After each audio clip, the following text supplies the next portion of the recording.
It's Tuesday, June 1, and this is your Barbados Today evening news update. So glad you could join us. Horrifying. That's how Prime Minister Mottly this evening described a viral video featuring some top local entertainers. The 16-minute video, called the Trojan Rhythm Barbados Dancehall Mix, includes violent and obscene language and glorifies gun violence.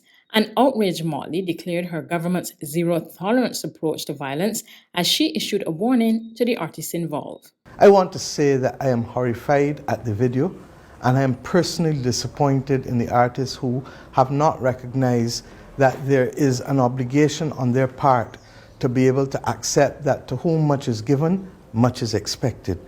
These artists, many of them, have labored in the vineyard, struggled in the periphery, and have reached a point where they have achieved, in some instances, national acclaim. But national acclaim carries with it the burden of responsibility.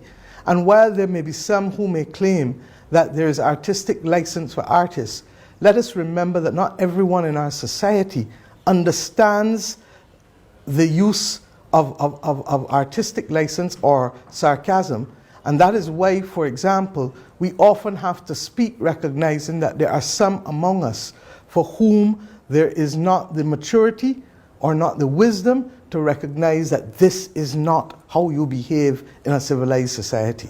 I want to say that there has to be a zero-tolerance approach to gun violence in this country.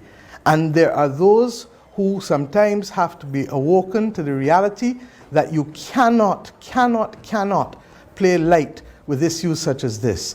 She demanded an immediate apology from the artists and called for the video to be removed. Any government with which I'm associated cannot and will not be supporting anybody who fails to apologize to the people of this country for this behavior. I'm not asking you to apologize to me nor to the government, but you need to apologize to the people of Barbados, because there are too many victims of gun crime in this country, as recent as today. And this country cannot in any way have any level of tolerance for anyone who promotes gun violence in any form. Well, I don't even like toy guns, far less real guns. And the bottom line is that we also have to recognize that persons who have put this video up have a responsibility to take it down. And in addition, therefore, to the apology, I expect you to take it down. And I say again that the government cannot support anyone who believes that it is okay to compartmentalize our support for them in one place and take it away in another place with respect to the use of gun violence. Entertainer Peter Ram was first out of the blocks with his apology. He issued his statement even before the PM's call. Yes, my good people, this is Peter Ram, and I come here to express sincere, my humblest apology to all of my followers, fans, sponsors, along with the general public. Everybody, you don't know, for the lyrical content that was freestyle on a rhythm a year and a half ago. You know what I mean? It was never my intention to offend anyone, you know? So as one of Barbados' top entertainers, I deeply apologize to all of my fans, all of my friends, you don't know, and all of the little kids that look up to me. You know what I mean? See a mistake, acknowledge the mistake, and you come, you know what I mean? Big man thing, apologize. So large off all I want to say, we don't know we love Barbados, we don't know we keeping Barbados nice. In a statement, entertainer Mole also apologized to the public. He said he never intended for the song to be offensive or to incite any form of social unrest. He assured the public he remains committed to producing enjoyable, positive music for the future. Opposition leader Bishop Joseph Adley blasted the video, saying it was atrocious. He added that this type of music cannot be accepted in Barbados. This is really a discredit to the entertainment world in Barbados. It is a betrayal of the quality, creativity, the skill that we know exists out there among entertainers. And I don't know that we have to descend to this type of law. This is a new law in Barbadian entertainment and in Barbadian cultural expression. Totally a discredit to the artists involved and to the entertainment world. You know, we are borrowing, it seems to me, a lot of models out of Jamaica. Not only with respect to entertainment, but with respect even to governance and some political policies and programs that we initiate here in this country. And I could see the connection with the Jamaica situation in various ways. The developments unfolded even as the island recorded a shooting incident in the parish of St. John. A 44-year-old man was shot just after 8 a.m. Police said the victim, whose name has not been disclosed, was walking through a track when he was approached by two armed men who fired at him. The assailants ran away from the scene and the victim was transported to the Queen Elizabeth Hospital by ambulance.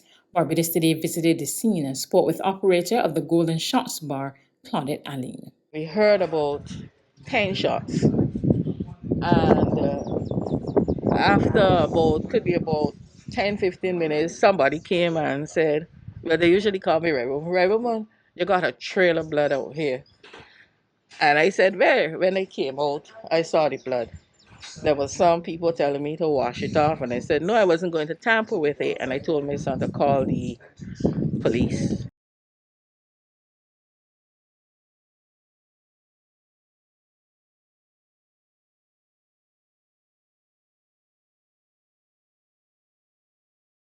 There's regional and international news after this short break.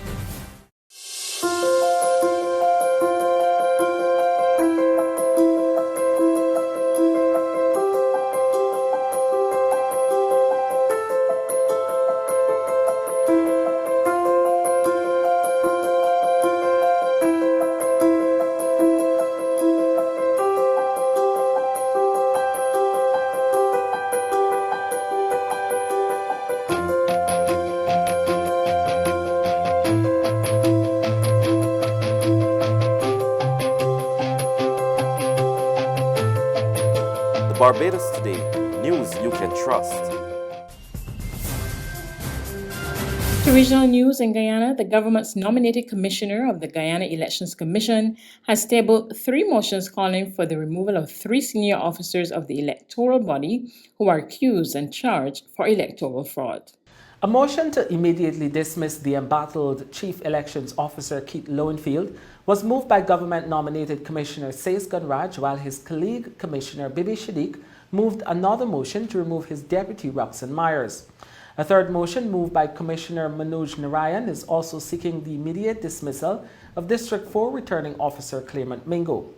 With the current makeup of the Commission, the success of these motions now rely essentially on the vote of the GCOM Chairman, Justice Retired Claudette Singh. But before that vote, all interested and affected parties will have to be notified by the GCOM Chairman and the matter placed on the agenda for deliberations at a subsequent date. The motions were filed more than a year after the 3, along with others, have been accused of attempts to thwart the results of the March 2, 2020 regional and general elections. Speaking to the newsroom via phone, Commissioner Shadiq said it is long overdue. We have to move formal motions because we have a chairman who demands formality. I have tried lots of times in the past to move a motion on the floor. But, it doesn't, You got to look at what climate is going on. And you got to look. Apparently now it was deemed that the time was right.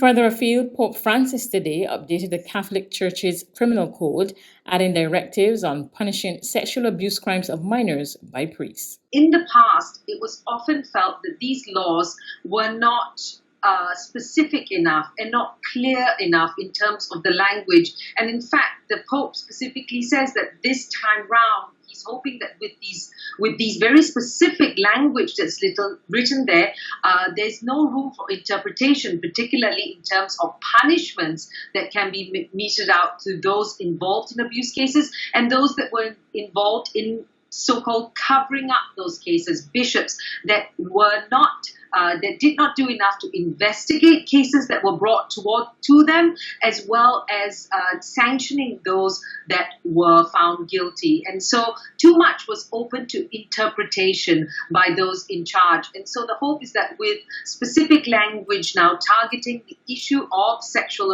abuse by clerics as well as lay people who are working within the church, it's hoped that it will be clearer and those that are responsible can be sanctioned for their actions. That's news, but for the very latest, visit our website at www.barbadostoday.bb. You can also subscribe to our e-paper, email updates, or like us on Facebook, and sign up for our breaking news alerts via WhatsApp.